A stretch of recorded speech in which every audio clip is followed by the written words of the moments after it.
Con las tablas en la cabeza, un podcast de teatro peruano.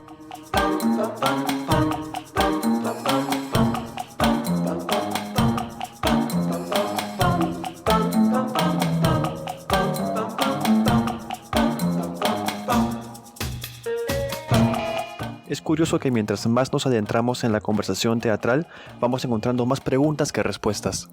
Y aunque no sepamos cuáles son las respuestas, nos mantenemos con la intención de seguir haciéndonos las preguntas. Hoy dejamos a un lado la reflexión acerca del teatro online para conectarnos con la realidad tangible. Incluso con el riesgo de caer en la nostalgia que nos da no estar en las butacas o detrás del escenario. Yo soy Daniel Mariani. Y yo soy Daniel Fernández. Y hoy hablaremos de creación. Del oficio de escribir. De escribir teatro. De escribir teatro y otras cosas. Bienvenidos a Con las tablas en la cabeza.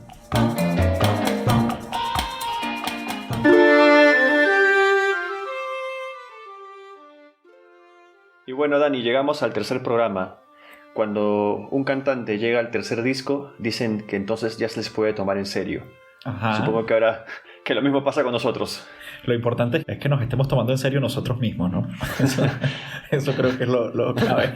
Lo complicado en todo caso, ¿no?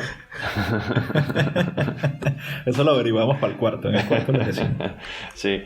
Y para este tercer programa pues tenemos un invitado de lujo. Dejamos de lado el teatro online, dejamos de lado el tema virtual, sí, y nos metemos de frente y de lleno a la dramaturgia peruana. Cuéntanos, ¿a quién tenemos hoy día, Dani? Bueno, tuvimos el gusto de conversar con Gonzalo Rodríguez Risco, uno de los dramaturgos más prolíficos de la dramaturgia peruana y bueno, y amigo de la casa, ¿no? Además. Sí, de hecho, Gonzalo Rodríguez Risco fue el primer dramaturgo con el que yo conversé en mi vida. El primer dramaturgo que leyó algo que yo escribí en mi vida. Y a él, de hecho, le debo que El arcoíris en las manos se llame así. Ya por una anécdota que ya conté algunas veces y que no voy a repetir. Pero realmente él ha hecho bastante, sin querer queriendo, ha hecho bastante por mí. Bueno, que sea un buen presagio entonces para Con las tablas en la cabeza. Además que Gonzalo tiene una historia particular, ¿no? Gonzalo estudió ingeniería y ejerció la ingeniería por un montón de tiempo antes de lanzarse a la aventura de la dramaturgia, ¿no? Mira, creo que eso es algo un tanto común, ¿no? Como que sí, el dramaturgo no es la primera opción. Claro.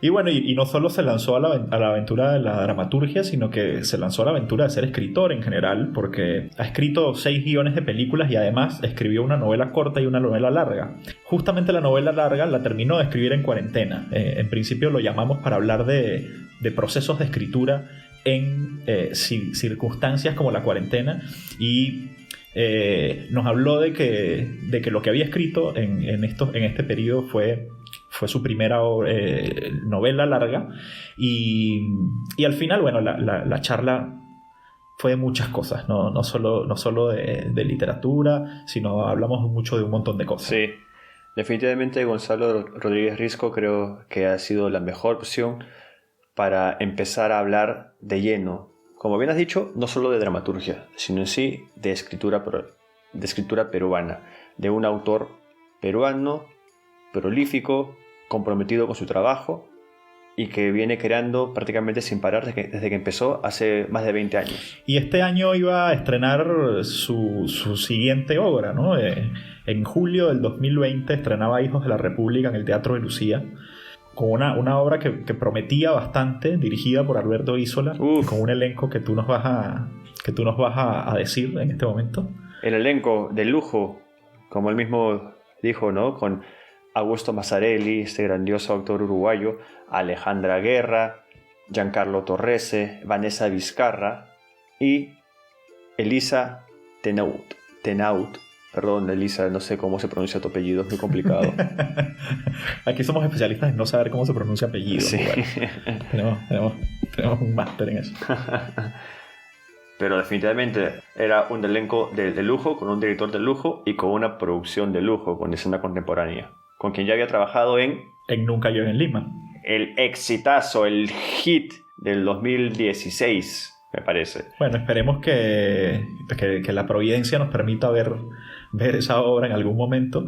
Y bueno, ya basta de introducciones y vamos de lleno a escuchar la entrevista con Gonzalo Rodríguez Risco. Vamos con la entrevista. Gonzalo, bienvenido. Muchas gracias por estar con nosotros.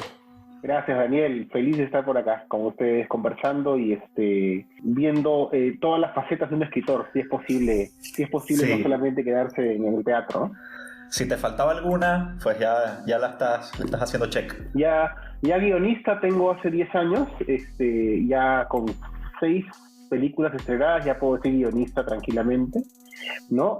Novelista todavía no, porque que me publiquen por lo menos, ¿no? Para empezar. Claro. y de ahí ya podré decir novelista, pero sí, he escrito ya una novela corta y ahora acabo de terminar hace poco una novela más larga, ¿no? Sé por una entrevista que tuviste no hace mucho que siempre tuviste como sueño ser escritor de teatro. O sea, no fue simplemente algo que surgió de la nada, era tu sueño. Sí, de verdad que sí. O sea, de escritor, debo decir, a los 12 años, cuando escribí, o 11 años, cuando empecé a escribir cuentos, mi ideal era ser novelista. Así, porque yo me imaginaba que eso era lo que me hacía un escritor, escribir novelas, ¿no?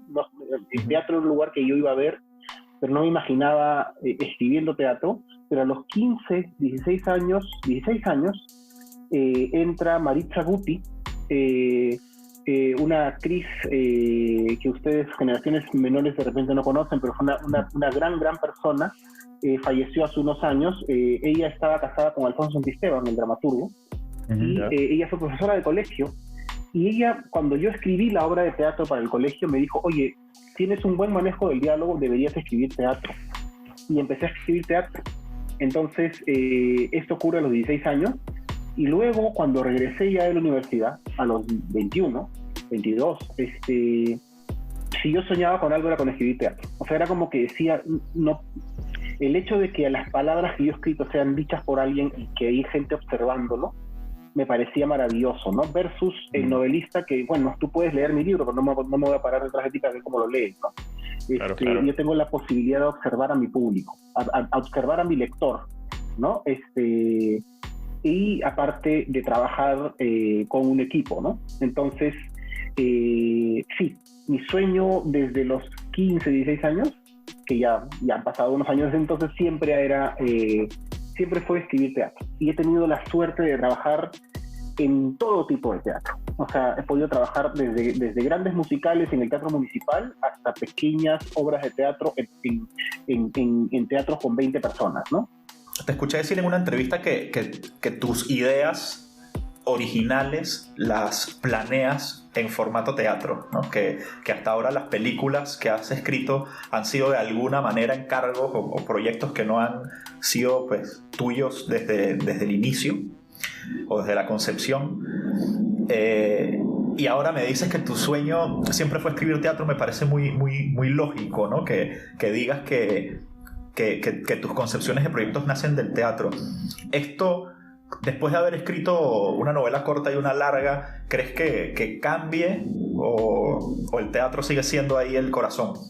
Es que eso es muy interesante, porque justamente estas dos ideas, las de las dos novelas, nacen de algo que no me puedo imaginar en el teatro.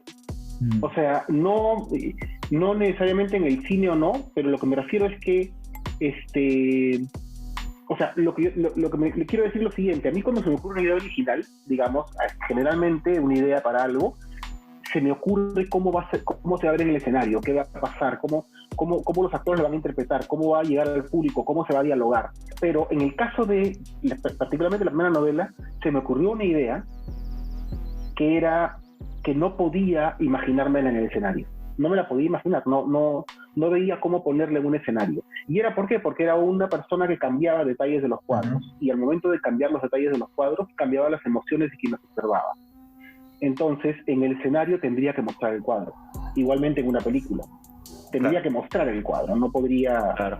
Entonces, inmediatamente dije, esta idea no la puedo hacer en teatro, ni siquiera en cine. ¿Por qué? Porque tengo que mostrar el cuadro. Yo quiero que el público siempre pienso en el público, ¿no? Quiero que el lector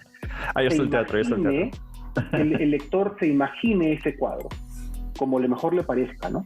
Entonces, igualmente, la novela que acabo de terminar, era una historia que yo sabía que tenía iba a recorrer por lo menos unos 80 años de la historia de una familia. Entonces, también era un proyecto demasiado grande. Claro. Entonces, por más que mi amor por el teatro sigue siendo muy grande, sí debo decir que mi fascinación por la literatura también es grande. ¿Qué fue lo que te llevó a decidirte por empezar a dedicarte al teatro y dejar la ingeniería? Porque una cosa es que tú escribas una obra, que cobras dinero, pero sigues dedicándote a lo tuyo y cuando tengas tiempo sigues. Pero tú te decidiste al teatro. Al día siguiente el estaba en la oficina, ¿no? Trabajando. Y sí, no, yo trabajaba en esa época en una compañía minera. Era asistente del gerente general. Y trabajé 3 años más por ahí y luego ocurrió una cosa, y eso sí lo puedo decir, ¿no? Mi papá tuvo un derrame cuando yo tenía 23 años, y se enfermó, simplemente no pudo seguir trabajando en la empresa familiar. Entonces, en ese momento nos reunimos con mis hermanos y dijimos, bueno, mi papá ya no puede seguir, por otro lado, la empresa continúa, y por otro lado, alguien se tiene que encargar también de nuestros padres, un poco apoyarlos, ¿no? Entonces yo le dije, bueno, yo le dije, yo estoy de salida de esta empresa minera y la empresa estaba cerrando prácticamente, y les dije, yo puedo encargarme con una condición. Y me dijeron, ¿cuál? Y les dije, me voy a ir probablemente todos los días a las 6 en punto de la tarde a mis ensayos. Claro. O sea, quiero tener una cierta libertad porque lo que yo realmente quiero hacer no es dirigir una empresa, lo que quiero hacer en realidad es trabajar en teatro. Y luego de eso me pasé unos 6 años trabajando ahí, y el gran paso sí viene cuando decido que quiero estudiar una maestría. Yo tenía en ese momento 34 años, ya había empezado a los 24, 25, tenía 8, 9 años haciendo teatro, y dije, quiero estudiar una maestría en dramaturgia. Una vez que me fui allá, yo cuando regresé dije, bueno, a esto me voy a dedicar. Y honestamente, desde que regresé, ya no he vuelto a pisar una oficina. Es difícil porque no tengo sueldo, es difícil porque no tengo un ingreso directo, pero también empecé a hacer cine, que ha pagado muchas cuentas. Yo regresé de la universidad y inmediatamente me puse a trabajar en El Vientre, en la primera película que hice. Y al mismo tiempo he trabajado, por suerte, como digo, en proyectos grandes y en obras que han tenido, algunas con éxito, otras sin éxito, ¿no? Sí pasa. Pero he intentado no parar de trabajar. Me llama mucho esto la atención de que escribiste, ya tenías 8 o 9 horas escritas antes de ir a hacer tu maestría. ¿Cambió tu estilo? ¿Cambió tu aproximación al teatro? ¿Cómo fue esa evolución? Y yo creo que es una combinación de 2 elementos. O sea, uno escribe no solamente desde la experiencia que tiene como escritor, sino desde la experiencia que tiene, digamos, ¿no? Como persona. Claro. Entonces, para mí fue muy, muy provechoso estudiar la maestría, no como la mayoría de mis compañeros que tenían 24 o 25 años, sino a los 35 años. O sea, yo entré a la maestría a los 35 y le llevaba 10 años a mis compañeros de clase. Claro. ¿Por qué? Porque venía de haber escrito 8 o 9 horas de teatro, de haber tenido un fracaso absoluto en la taquilla con una obra que hice en Monte Carlo y de haber tenido un súper éxito con La Manzana, o sea, de diferentes, ¿no? De haber tenido mucha suerte y también cosas que no funcionaron. Entonces, ¿qué cambia? Cambia el hecho de que lo que te piden estos profesores, los profesores que yo tuve no te enseñan a escribir, no. Una maestría, 100, se mandan 200 personas y entran 3 personas, eligen a escritores, no te enseñan a escribir. Lo que te dicen es cómo ellos observan el teatro, cómo ellos escriben. Entonces, la forma en la que critican tu trabajo es una forma en la cual tú creces, porque la crítica no es negativa jamás, al revés, es apoyar, entender lo que quieres decir y luego mejorarlo, ¿no? Entonces, yo regreso de la universidad ya con unas cuantas obras escritas allá donde me habían hecho preguntas muy buenas. Y aprendí a hacérmelas a mí misma. Me sirvió la universidad para entender mejor cómo autocriticarme y la vida para buscar otros temas. Eso es interesante porque creo que viene no solamente de la experiencia de lo que uno estudia, sino también de lo que uno vive y observa, ¿no? Si no observas el mundo que te rodea como escritor, estás fregado, pues, ¿no? Vas a seguir escribiendo la misma obra que seguías a los 25 años para siempre. Una vez conversé con Juan Carlos Adriansen y él me dijo que como productor de escena contemporánea nunca habían hecho algo tan exitoso como Nunca llueve en Lima, y que habían conversado con Alberto, contigo, sobre por qué fue tan exitosa. Y según Juan Carlos, si bien habían ideas ya, pequeñas hipótesis, realmente no podían decir por qué. ¿Qué cosa piensas tú? ¿Sabes qué? No sé. La verdad es que no tengo la menor idea. Y de verdad, lo conversamos con Juanca y con Alberto y decíamos, ¿qué es el título? ¿Es el elenco? ¿Es el británico? ¿Qué cosa es que hace que llame tanto la atención? Porque, ojo, no fue generalmente una obra, los que tú sabes, Daniel, ustedes saben, una obra agarra viada cuando el público se pasa la voz. Claro. Dice, oye, si funciona la obra, oye, la gente agarra viada y van entrando más y más gente y puede ser un éxito, ¿no? Pero acá estrenamos el jueves o el viernes, digamos.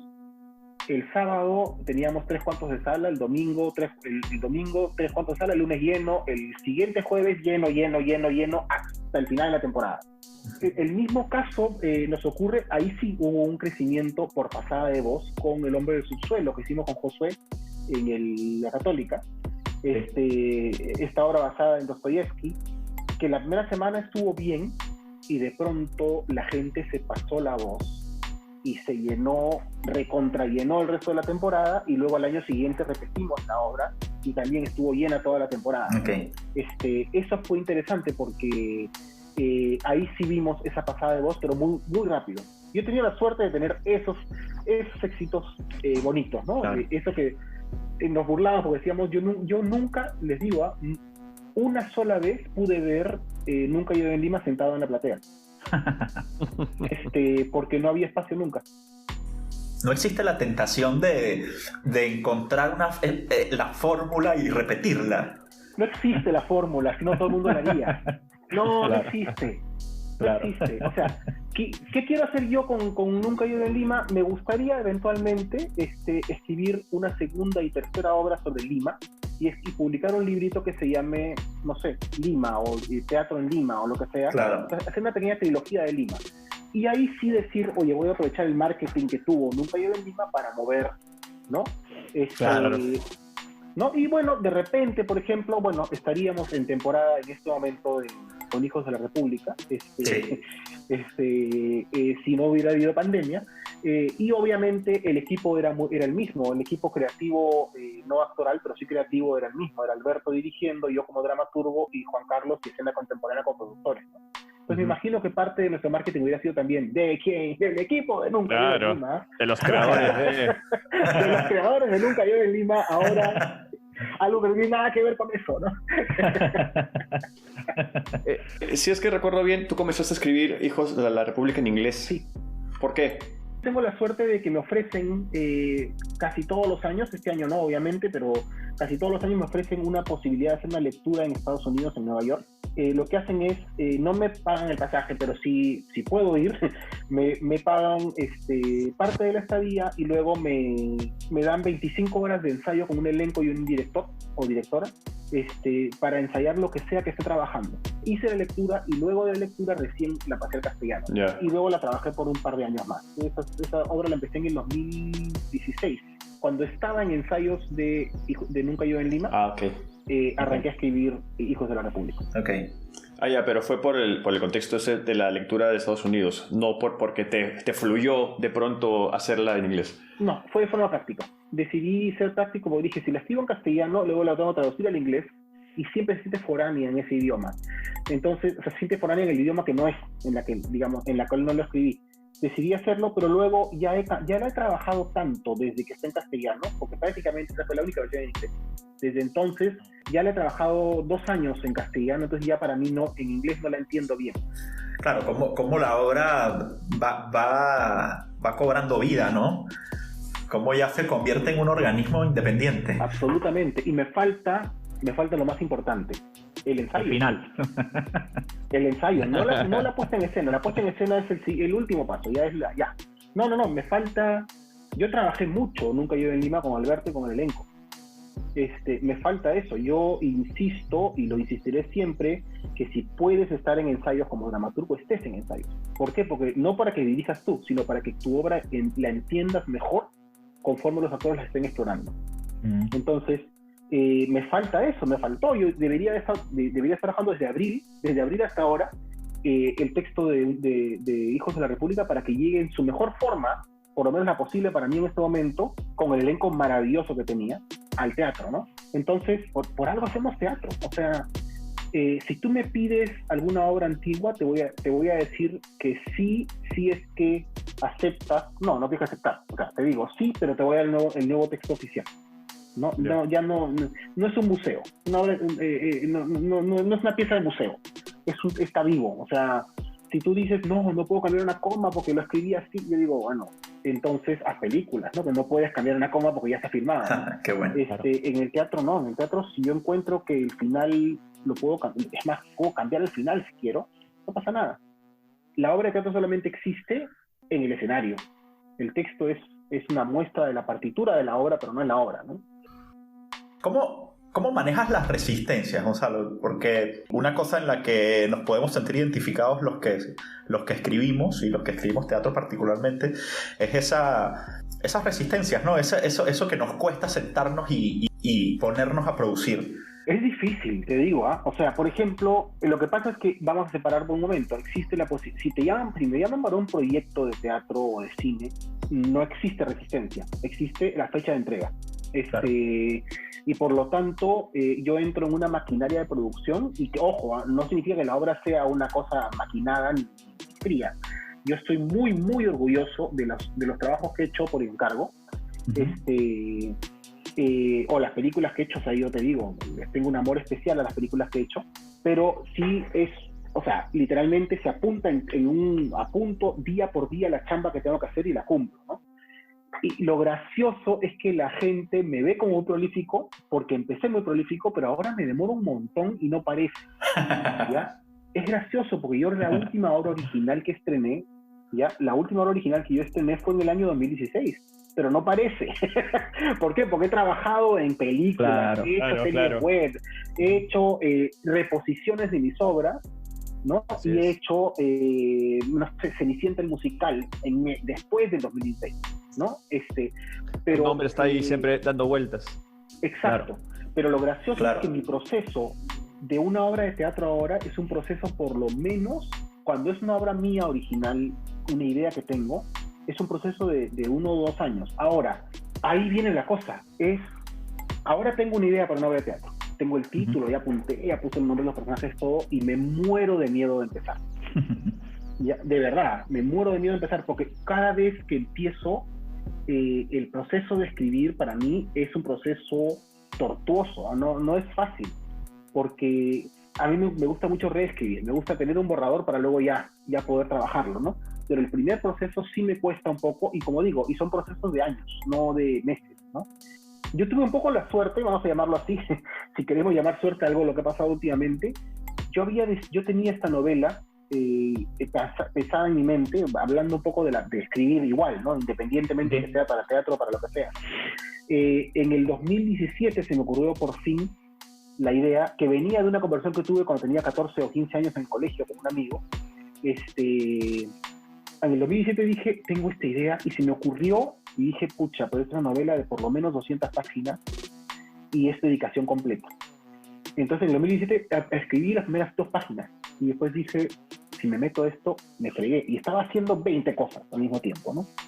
Entonces, este año, en mi cumpleaños, estaba escribiendo una película que ya está terminada, y dije, solamente estoy haciendo la película, mira, voy a arrancar la novela de nuevo.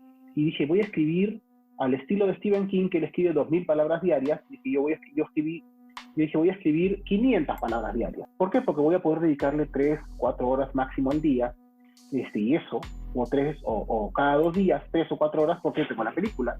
Entonces yo estaba ya más o menos en unas 30, 40 páginas escritas, cuando de pronto ocurre la pandemia.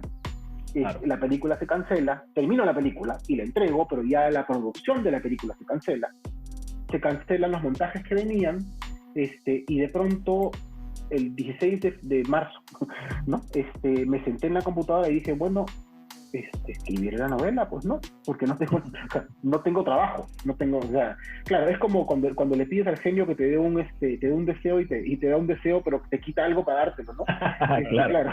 Mira, ojalá tuviera 6 meses para escribir la novela, ¡pum! Una pandemia, ¿no? O sea, no es como que, qué bueno que me caiga pues $1 millón, ¿no? Claro. Pero no, entonces... Tenías que haberlo pedido primero, pues, $1 millón. Entonces, he podido escribir las 1000 palabras diarias y lo he podido hacer porque ya tenía el impulso. No sé si lo he podido hacer si hubiera empezado durante la pandemia, sino el viernes escribí 500 palabras, el sábado tomé mi descanso del sábado, el domingo anunciaron la pandemia, el lunes dije, bueno, y me puse a escribir en la mañana, me desperté a las 6:30 y me puse a escribir, ¿no? Okay. Y no paré hasta que terminé. Pero, por ejemplo, estoy desde el 2 de julio, no logro arrancar. También por cansancio, ¿no? No logro arrancar, tengo ideas para un cuento, tengo ideas para una obra de teatro. Claro. Quisiera empezar y al mismo tiempo, y te lo digo así, con toda honestidad, es tan grande el compromiso que tengo un poquito de miedo a empezar. Entonces, esto no es para quitar, digamos, descorazonar a nadie, para nada, ¿no? Es simplemente es tomar responsabilidad de lo que haces, es duro, es difícil, ¿no? Y estoy seguro que en un par de semanas voy a estar escribiendo como loco y va a salir.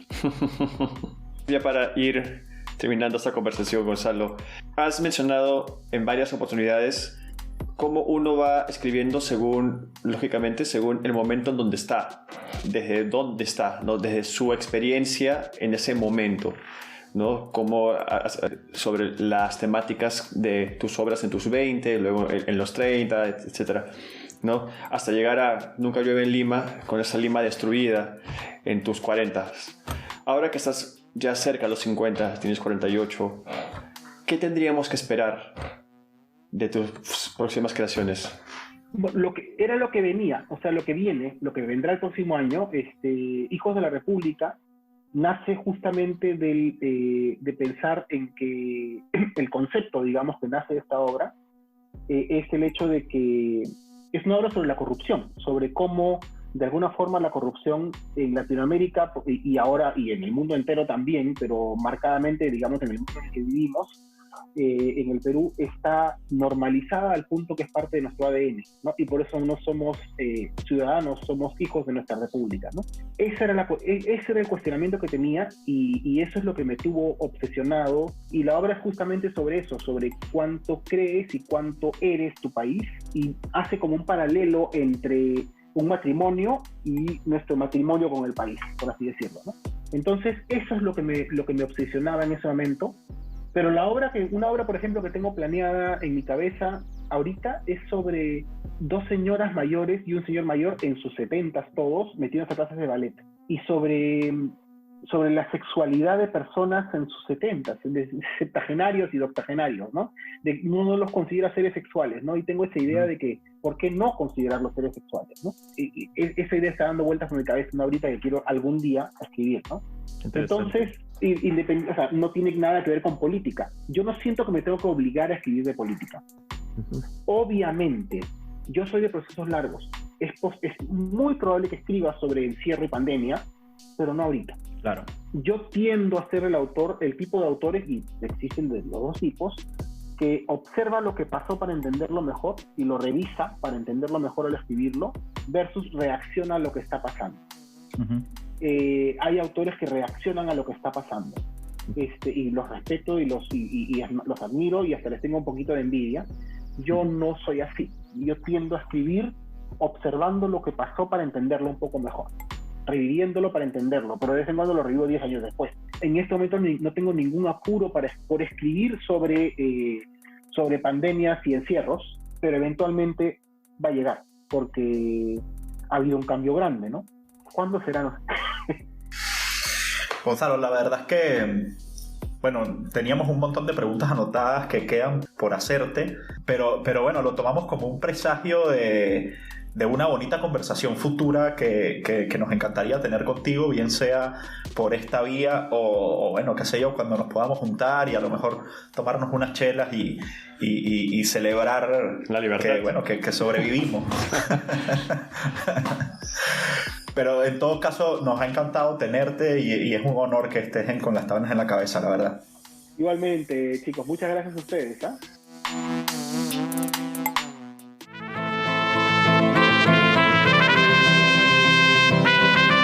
La corbata.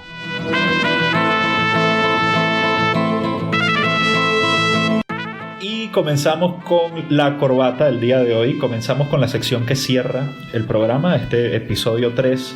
Podríamos denominarlo como un especial Gonzalo Rodríguez Risco, porque lo que te traigo yo en la corbata es justamente una oferta que nos está haciendo Gonzalo Rodríguez Risco. A ver. Bueno, él se está, digamos que, aventurando a esto de los talleres por Zoom. Y está abriendo un taller de dramaturgia, un taller de guión cinematográfico y un taller de traducción de obras de teatro. Me parece muy interesante porque Gonzalo tenía mucho tiempo que no daba un taller de dramaturgia. Él, si bien había dado talleres últimamente enmarcados en escuelas como Arangua o los talleres de la plaza, pero ahorita ya se lanza él, digamos que independiente. Y como bien él nos contó, arriesgándose un poco, ¿no? No solo por hacer estos talleres por Zoom, sino también aventurándose esta vez a enseñar guión de cine, que nunca lo había hecho, ¿no? Entonces, dijo que si iba a aventurarse en el reto de dar clases por Zoom, pues que el reto sea completo y se aventuraba a dar clases de algo que nunca había dado antes, ¿no? Bien interesante porque son 12 clases, tanto en guión como en dramaturgia. Van a ser 12 clases una vez a la semana. La idea es que se escriba todas las semanas y que se vaya presentando ejercicios o avances de una obra, que al final la idea es que termines con una obra o con un guión. Y ¿una obra corta? Una obra así formato microteatro o un guión de un corto también. Y el taller de traducción también está interesante, que es más cortito, pero bueno, él también tiene una trayectoria interesante en traducción. Él tiene más de 15 obras traducidas y él afirma que tiene una técnica para hacerlo. Y que las clases la va a dar a partir de traducción de canciones. Así, qué genial. Cosa que estaría bien interesante como que saber cómo es esa técnica aplicada en canciones. Y bueno, si bien conversamos de esto en la entrevista, nos pareció más chévere pues agarrar esa información que nos dio y traerla a la corbata, ¿no? Que la verdad es que estamos seguros que quien se anime a hacer alguno de estos 3 talleres con él va a ser una experiencia muy formadora, muy divertida. Seguro va a sacar muchas cosas de ahí, seguramente. Claro, definitivamente. ¿Y cómo lo podemos ubicar, Dani? Para los interesados. Ya, para contactarlo, él propone que le escriban un mail a tallerdramgrr@gmail.com. Igual la información está en su Instagram, en su Facebook. Los talleres empiezan ahorita en agosto. Unos empiezan el 11, el 12, el 8, 11 y 12 de agosto. Chequen sus redes sociales, escríbanle y nada, segurísimo que no se van a arrepentir. Así es, genial. Entonces ya saben, entren con Gonzalo Rodríguez Risco a sus talleres. Definitivamente voy a ver si me apunto. Siempre quise ser alumno de Gonzalo. Sí, yo también. Lo confieso. Lo estoy considerando. ¿Y tú qué nos traes, Dani? Cuéntame. Ya, yo te traigo noticias de teatro online. Ajá. Una nueva temporada de Camerino Virtual. Camerino Virtual es una productora de obras teatrales online por ahora, porque se formó justamente con esta pandemia, formado por Gina Guerrero, Paola Neira y Manu Rodríguez. Ajá. Y esta va a ser su tercera temporada. Esta temporada que empieza el 13 de agosto y termina el 30 de agosto. Ya. De jueves a domingo.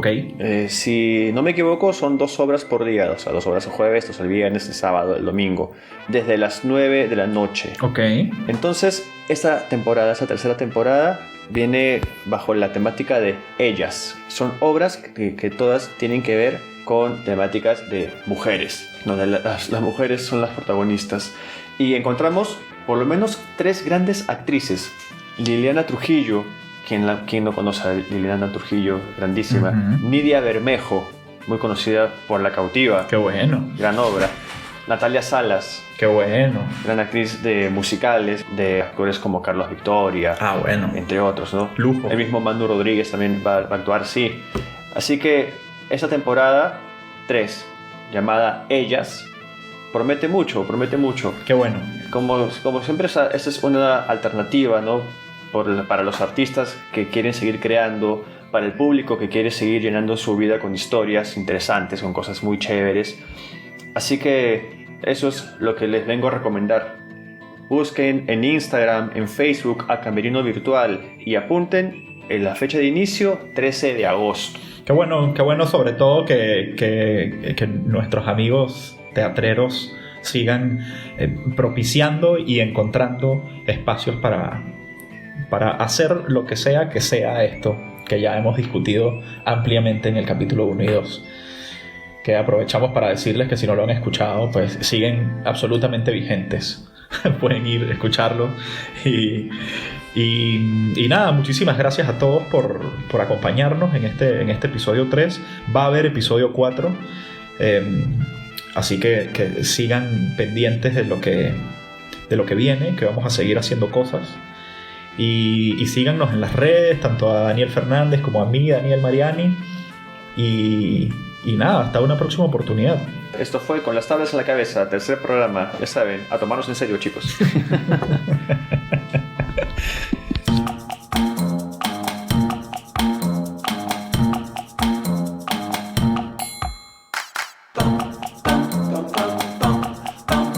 Esto fue Con las tablas en la cabeza, un podcast de teatro peruano.